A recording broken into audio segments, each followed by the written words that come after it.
छोटी बहू, अरे ओ छोटी बहू इधर आओ। क्या है बुद्धि, क्या काम है जो चिल्ला रही है? नाश्ता पानी अभी मिला नहीं क्या?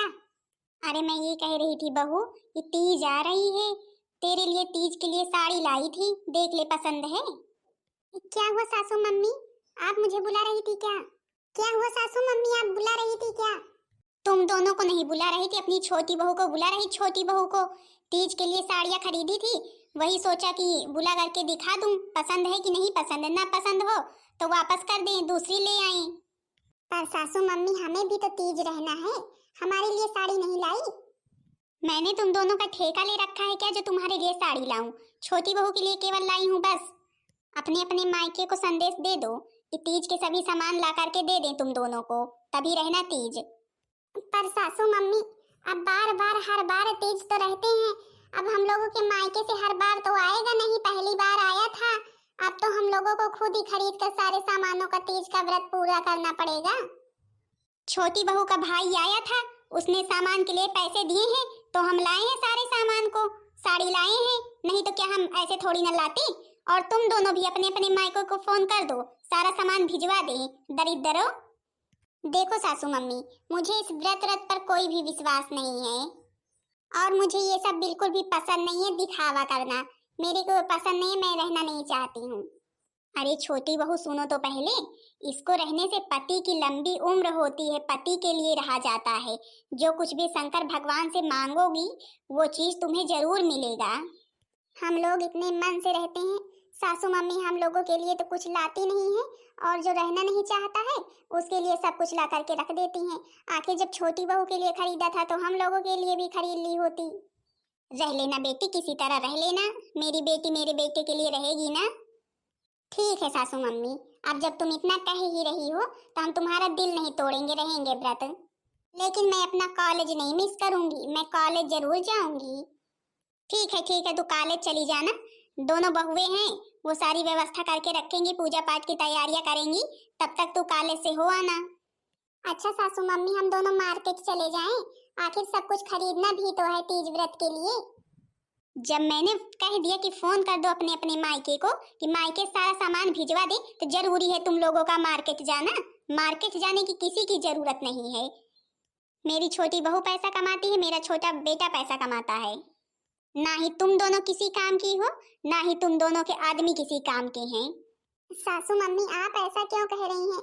आपको तो पता है खेत में सारा दिन लगे रहते हैं दोनों लोग, तब भी आप ऐसा कह रही हैं। अब छोटे भले की नौकरी करते हैं लेकिन उनकी कमाई से एक भी घर का खर्च नहीं चलता है, खर्च तो यही दोनों लोग चलाते हैं। अरे तो जग नहीं लूट लेते हैं, खर्च चलाते हैं तो बेच कर रखते भी तो हैं। अच्छा हमसे बकवास मत करो, जाओ अपना अपना काम करो। और हाँ छोटी बहू जा, तू जा करके आराम कर। ठीक है मम्मी जी, मुझे कोई डिस्टर्ब नहीं करेगा। छोटे, एक मेड़ तो बंध गई है, दूसरी मेड़ बांधनी है। आज शाम को चलेंगे तो बांध देंगे। हाँ भैया, क्या करे, सुबह से तो लगे हैं, इतना सारा काम खेत में रहता है। काम के आगे तो हम लोग खाना पीना सब कुछ छोड़ ही देते हैं। आज आप लोगों ने बहुत देर कर दी खेत से आने में, देख लो खाना एकदम से ठंडा हो गया है। अब क्या करें भाभी, काम ही इतना खेत में रहता है। आप तो जानती ही हैं, खेत जाती हैं। अब काम इतना है कि खाने पीने की कोई खबर ही नहीं रहती है। हाँ मालकिन, खेत में बहुत काम है। देखो मैंने आप लोगों को कह दिया है, खाना पीना पहले, खेत का काम बाद में। नहीं, जब शरीर ही नहीं सही रहेगा तो काम क्या करोगे? देख लो घूम कर आ रहे हैं, चढ़कर बैठ गए हैं, आराम से खाना मिल गया, खा लें फिर चले घूमने। अरे सासू मम्मी आप कैसी बातें कर रही हैं? दोनों लोग तो अभी खेत से काम करके आ रहे हैं, थके हुए हैं बेचारे, हमने खाना ला करके दिया, खाने जा रहे थे, आप ये कैसी बातें कर रही हैं? हम जानते हैं खेत में क्या काम होता है, हमें मत बताओ, जो काम होता है हम सब कुछ जानते हैं, कितना काम करते हैं दोनों। सारा दिन खेत में जाकर के बैठे रहते हैं और आकर के सबसे पहले खा लेते हैं, खबरदार किसी के मुंह में निवाला गया तो। तुम दोनों की वजह से तो ना मेरा पूरा घर खेत सब कुछ खराब हो गया है। तुम दोनों ने ना जब से खेत में काम करना शुरू किया है, एक भी पैसे की बरकत नहीं हुई घर में। वही मेरा छोटा बेटा जो है सारा दिन मेहनत करता है और पैसे कमा करके लाता है, मेरी छोटी बहू भी वैसी है। पर मम्मी, हम लोग तो सारा दिन घर के कामों में लगे रहते हैं, अब जो कुछ भी होता है करते हैं। खेत में, और घर के खर्चे चलाते हैं, बाहर के खर्चे भी चलाते हैं छोटे मोटे। अब इतना पैसा नहीं हो पाता कि हाँ कहीं जा करके कुछ बिजनेस कर लें, या फिर जो है कि जमीन जायदाद ले ले, घर बनवा ले। धीरे धीरे अब सोच रहे हैं, इकट्ठा कर रहे हैं और बनवाने का घर। और फिर बच्चे हो जाएंगे, शादी के लिए फीस फास स्कूल की रहती है, इसी सब खर्च में पैसे खर्च हो जाते हैं। तू तो रहने ही दे, मुझे मत बता तू क्या करता है कितना करता है, मुझको सब पता है। और हाँ, जब तक मेरी छोटी बहू छोटा बेटा खाना ना खा ले तब तक किसी के मुंह में निवाला नहीं जाना चाहिए, मैं पहले बता दे रही हूँ। हाँ, मुझे इतनी जोरों की भूख लगी है, कब से खाना खाना कर रही हूँ, कोई मुझे खाना नहीं दे सकता है। भला बताओ, मेरी छोटी बहू भूखी घूम रही है और ला करके किसको खाना दी है जो किसी काम काज के नहीं है। तुझे कुछ समझ में आता है कि नहीं आता है, खाना किसको देना चाहिए? मैंने बताया है ना कि छोटी बहू को पहले खाना दिया करो। तुम दोनों लोग अभी खाना मत खाना, जब तक मेरे छोटे बेटे छोटी बहू नहीं खाना खा लेती तब तक कोई खाना नहीं खाएगा। सासू मम्मी, आप ऐसा क्यों करती हैं? क्यों ऐसा करती हैं आप? मेरे तो कुछ समझ में नहीं आता है। आखिर लोगों की गलती क्या है? सही से खाना भी नहीं खाने देती है बेचारों को। सारा दिन मेहनत करके आते हैं खेत में और खाना खाते बैठते ही हैं कि आप लोग इसी तरह सुनाने लगते हैं। अच्छा, तो अब तो मुझे बताएगी कि कौन खाना खाएगा कौन नहीं खाएगा। इसका मतलब है कि कोई काम ना करे कोई, और खाना सब खाने के लिए शेर हैं, और जो काम बेचारा करता रहे सारा दिन वो कुछ भी ना पाए। जाकर के मेरी बहू बेटे के लिए प्लेट लगाओ, जब तक खाना ना खा ले तब तक कोई खाना नहीं खाएगा, मैं पहले बता दे रही हूँ। मेरी छोटी बहू को कॉलेज जाने का समय हो गया होगा, जल्दी से ले जाकर के पानी दे दूँ, नहा ले नहीं देर होगी। क्या करूँ, मेरी छोटी बहू इतना कमाती ही है, अब जब इतना कमाती है तो भाई काम तो करना ही पड़ेगा मुझे भी उसका। अरे सूर पे रखा चाची जी, आप भी इस उम्र में काम कर रही हैं, अभी गिरे तो पैर हाथ सब टूट ही जाए। अरे क्या करूं, मेरी जो छोटी बहू है उसे बहुत काम रहता है, बेचारी को सारा दिन परेशान हो जाती है, कॉलेज जाती है, अब सारा दिन परेशान हो जाती है तो मेरे को तो उसका काम करना ही पड़ेगा। पैसे कमा करके लाती है, उसी के पैसे सारा घर चलता है। हाँ, पर कम से कम अपने लिए पानी तो भर ही सकती है, थोड़ी ना है कि सास से पानी भरवाए पैसे कमाती है। तो तू तो रहने दे मुझे अकल बताने के लिए, जा तुझे जो करना है अपना काम कर, जाके मुझे करने दे, मैं जो कर रही हूँ। हाँ हाँ, हम तो कुछ कहेंगे तो बुरा ही लगेगा, चलो मैं तो चलती हूँ, करो जो तुम्हें करना है। घर में तो सब लोग छोटी बहू को देखकर जलते ही हैं, बाहर भी जलते हैं। अरे मोरी मैया, कैसे मैं गिर गई। अरे बहू, छोटी बहू, छोटी बहू, अरे ओ छोटी बहू, जल्दी आ, मैं गिर गई, जल्दी आ, मेरा पैर टूट गया। हे भगवान, ये बुद्धि ना एक से एक काम बना करके रखती है, कोई काम भी सही से नहीं होता इससे बुद्धि से। एक काम कह दो तो जब तक गिरेगी नहीं तब तक काम हो नहीं सकता है। अरे छोटी बहू, ले चल, ले चल मुझे, जल्दी से ले चल, मेरे हाथ में पैर में बहुत चोट आई है। देखो, मुझे कॉलेज जाने के लिए देर हो रही है, अभी मुझे तैयार होना है, और तुम्हारा ये नाटक देखने के लिए मेरे पास समय नहीं, समझी कि नहीं? मैं जा रही हूँ। रोज रोज का वही ड्रामा, रोज रोज का वही ड्रामा, देखते देखते थक गई हूँ। इतना सारा मुझे कॉलेज में काम रहता है और ये बुद्धि के नखरे ऊपर से रहते हैं, कहीं तीज का व्रत रख लो, कहीं कुछ कर लो, यही रोज का ड्रामा है। अरे सासू मम्मी, आप गिर कैसे गई? क्या बताऊं बहू तुझसे, छोटी बहू के लिए पानी लेकर के जा रही थी, अचानक पैर फिसल गया और गिर गई। मेरे पैर में हाथ में बहुत तेजों की मोच आ गई है, जल्दी ले चल मुझे। हे भगवान, अब आपको मम्मी जी मैं क्या बताऊं, मैंने आपको कितनी बार मना किया है कि भारी बाल्टी तो कभी भी लेकर के मत चलना, और कोई काम करने की जरूरत नहीं, भला जिसके यहाँ 3-3 बहुएं हों वो भी काम करे। अच्छा चिंता मत करो, मैं आपको ले चलती हूँ। सासू मम्मी जी प्लीज आप रोइए मत इस तरह। सासू मम्मी आप प्लीज इस तरह रोइए मत, हम लोग आपका पैर दबा रहे हैं अभी। तुम दोनों तो व्रत भी होगी। हे सासू मम्मी, तो क्या हुआ, व्रत है तो अभी सभी तैयारियों को कर लेंगे। पता नहीं मेरी छोटी बहू क्या कर रही है, पता नहीं कॉलेज गई कि नहीं गई। देखो बड़ी दीदी, छोटी दीदी, मैं कॉलेज जा रही हूँ, ठीक है, मेरा इंतजार मत करना। पर छोटी, आज तो तीज व्रत है, आज तो पूजा पाठ भी करना है, आज ना जाती कॉलेज तो अच्छा ही रहता। तो तुम क्या सोच रही हो, मैं तीज व्रत के लिए अपना कॉलेज ही छोड़ दूं? अरे मेरे कहने का मतलब ये था कि इस व्रत को अच्छे ढंग से करना चाहिए, पति की लंबी उम्र के लिए होता है, ना जाती तो ज्यादा ही अच्छा रहता। और हाँ, मम्मी जी की भी तबीयत खराब है, देख लो गिर गई हैं। तुम लोगों का ना रोज रोज का वही नाटक रहता है, कहीं कभी करवा चौथ है, कभी तीज है, कभी कोई गिरा है, कभी कोई मरा है। मैं जा रही हूँ, मुझे डिस्टर्ब मत करो, समझी कि नहीं? एक भी दिन मैं अपना कॉलेज नहीं मिस कर सकती हूँ। इतना बुरा मत बोलो छोटी, इतना बुरा मत बोलो, कहीं कोई अनर्थ ही हो जाए। अनर्थ उन्हीं के साथ होता है जिनके पास फूटी कौड़ी नहीं होती। मेरे साथ कोई अनर्थ नहीं होगा, मेरे पास बहुत पैसा है, बहुत। इसी पैसे का तुम्हें घमंड ही है छोटी, लेकिन तुम्हारा घमंड जरूर ही टूट जाएगा। मेरे घर में सभी लोग मुझे देखकर जलते ही हैं। हेलो, हाँ चाचा जी। अरे बहुरिया, बहुत बड़ी गड़बड़ हो गई। क्या हुआ चाचा जी, क्या हुआ? कौन सी गड़बड़ हो गई? अरे बहुरिया, क्या बताऊं तुझको। तेरा जो सबसे छोटा वाला देवर है, काम पर जा रहा था, उसका एक्सीडेंट हो गया और अस्पताल में भर्ती है। जल्दी से जल्दी आ जाओ। हे भगवान, मंजली, मंजली, अनर्थ हो गया, अनर्थ जो हमने कभी सोचा भी नहीं था। छोटे देवर का एक्सीडेंट हो गया। क्या बड़ी दीदी? हे भगवान, ये क्या हो गया? क्या बड़ी दीदी उनका एक्सीडेंट हो गया? हाँ हाँ, अब मैं क्या करूंगी, अब मैं क्या करूंगी? छोटी रो मत, रो मत छोटी, हम सब तेरे साथ हैं। चल मेरे साथ अस्पताल चल, अस्पताल में भर्ती हैं। दीदी, मैं भी चलना चाहती हूँ आपके साथ। नहीं छोटी, तू मत चल, तू मम्मी का ख्याल रखना, आखिर मम्मी के पास भी तो किसी न किसी को रहना चाहिए। ठीक है दीदी जी, संभाल करके जाना। हे भगवान, हमारे छोटे देवर जी को बचा लो। लगता है मुझे भगवान ने सजा दी है। जो मैं तीज का व्रत नहीं सही से कर रही थी, नहीं करना चाहती थी, इसीलिए लगता है भगवान ने हमें सजा दी है। कुछ मत बोल छोटी, सब ठीक हो जाएगा, भगवान सब ठीक कर देंगे। जी, आपको ये क्या हो गया? मैंने ये कभी नहीं सोचा था कि आपको ये हो जाएगा। मैं आपके बिना कैसे रहूंगी? आप प्लीज ठीक हो जाइए। छोटे देवर जी, ये सब कैसे हो गया? भाभी जी, क्या बताऊं आपको। मैं सड़क पार कर रहा था, इसमें से ही एक ट्रक वाले ने आकर के टक्कर मार दी। वो तो कहो मैं बाहर की तरफ गिरा, नहीं तो आज मैं बचता नहीं। देवर जी, आप चिंता मत कीजिए, आप बिल्कुल ठीक हो जाएंगे। हम लोग आपकी अच्छे से देख रेख करेंगे, अच्छे से दवाई करवाएंगे। दीदी जी, अगर इन्हें कुछ हो गया तो मेरा क्या होगा?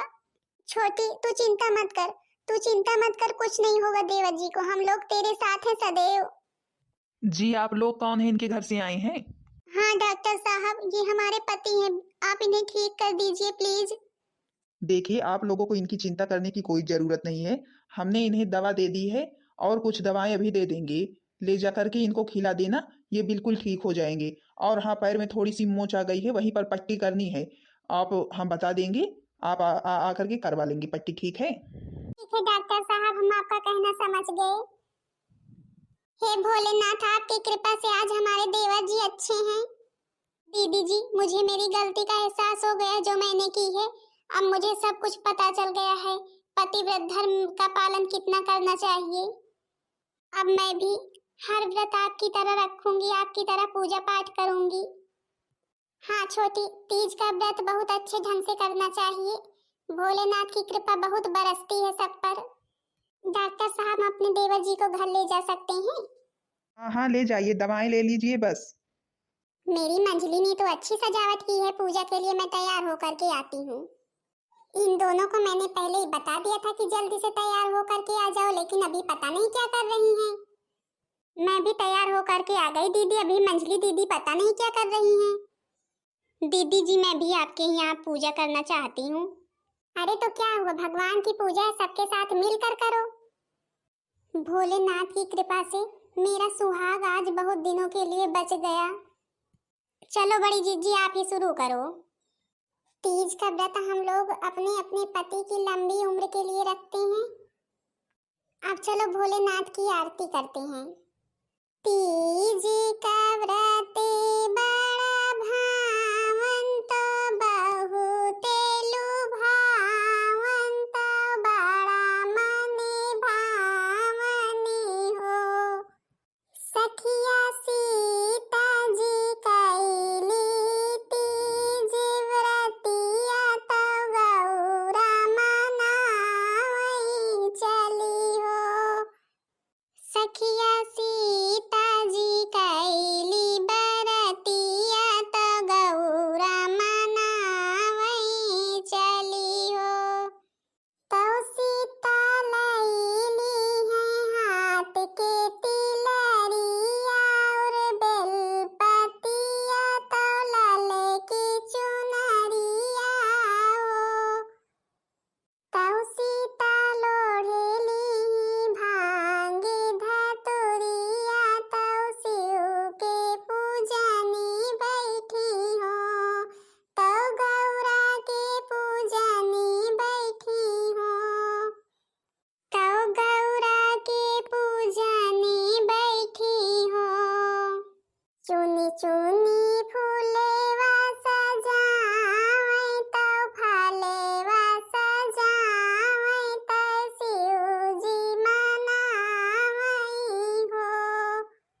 चुनी चुनी फूलेवा सजावै तौ फलेवा सजावै तौ शिवजी मनावै हो। शिवजी जैसने बाटिनी गौराजी सुहागिन तौ हमारे करौ सिंदूरेवा हो। तौ शिवजी हमाहो का दिया वरदानेवा सफले हुए पूजनेवा हो। शिवजी हमाहो का दिया वरदानेवा सफले भय पूजनेवा हो। इतनी वचने सुनी शिवजी तो मगने भैले हो। इतनी वचने सुनी शिवजी तो सोने के मगने भैले हो। सीता पूरा होई तो हारे सपने सफले होई पूजनेवा हो। पहिला मंगने सीता मांगै तौ शिवजी से अरजी करै तौ गौरा से अरजी करै हो। पहिला मंगने सीता मांगै तौ शिवजी से अरजी करै तौ गौरा से अरजी करै हो। सीता मांगै अयोध्या ससुराल जनकपुरी नैहरे हो। सीता मांगै अयोध्या ससुराल जनकपुरी नैहरे हो। दूसरा वचने सीता मांगै शिवजी से अरजी करै तौ गौरा से अरजी करै हो। सीता मांगै कौशल्या रानी सास ससुरी राजा दशरथ हो। सीता मांगै कौशल्या रानी सास ससुरी राजा दशरथ हो। तीसरा वचने सीता मांगै तौ शिवजी से अरजी करै गौरा से अरजी करै हो। सीता मांगै संता जैसी नंदी नंदोया ऋषि श्रृंगी जी हो। चौथा वचने सीता मांगै तौ शिवजी से अरजी करै तौ गौरा से अरजी करै हो। सीता मांगै वरे श्री राम लखन छोटे देवरी हो। सीता मांगै वरे श्री राम लखन छोटे देवरी हो। पांचवा वचने सीता मांगै तौ शिवजी से अरजी करै तौ गौरा से अरजी करै हो। सीता मांगै लव कुशलाल पुत्र हनुमान जी हो। सीता मांगै लव कुशलाल तौ पुत्र हनुमान जी हो। शिवजी दै ध्याना एतना वरदानेवा सफल होई पूजनेवा हो। हे भोलेनाथ, जितनी भी स्त्रियां हैं सबके ऊपर अपनी कृपा बनाए रखना, सबका सुहाग अमर रखना। हाँ बड़ी जीजी, भोलेनाथ सबके ऊपर अपनी कृपा बनाए रखें और हम लोग हर साल इसी तरह तीज का व्रत करें। भोलेनाथ की कृपा से आज मेरा सुहाग बच गया, भोलेनाथ, आप बहुत दयालु हैं। हाँ बहन दीदी लोग, तीज तो एकदम से करीब आ गई है। कितनी लोग रहती हैं, आप लोग रहती हैं कि नहीं रहती हैं? दीदी लोग, तीज का व्रत तो थोड़ा कठिन होता है, लेकिन सच्चे मन से किया जाए तो कुछ कठिन नहीं होता है। दीदी लोग, बहन लोग, भगवान शंकर सब लोगों के ऊपर अपनी कृपा बनाए रखें और हम लोगों का सुहाग अमर रखें।